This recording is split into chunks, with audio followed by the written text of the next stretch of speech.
అందరికీ praise the lord. దేవుడు మనల్ని ఎంత ప్రేమిస్తున్నాడో ఈ వీడియోలో చూద్దాం. ఒక మనుషునికి 2 కుమారులు ఉన్నారు.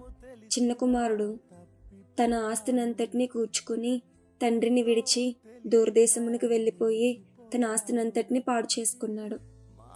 తన ఆస్తి అంతా పోయిన తర్వాత తనకి తినడానికి ఆహారం లేక పందులు తినే పొట్టుతో తన కడుపుని నింపుకోవాలనుకున్నాడు.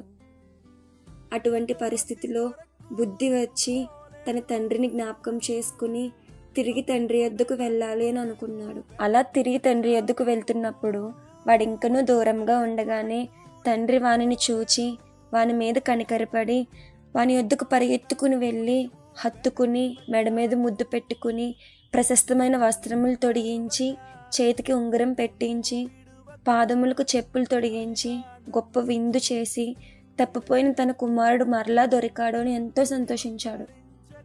చూశారు కదా తండ్రి ప్రేమ.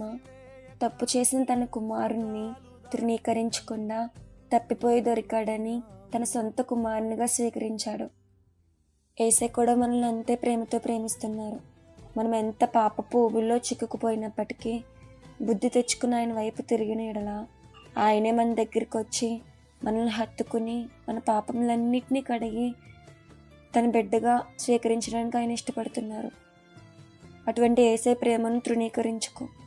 అటువంటి యేసయ్య ప్రేమకు దూరం అవ్వకు. అటువంటి యేసయ్య ప్రేమతో చెలగాటమాడకు.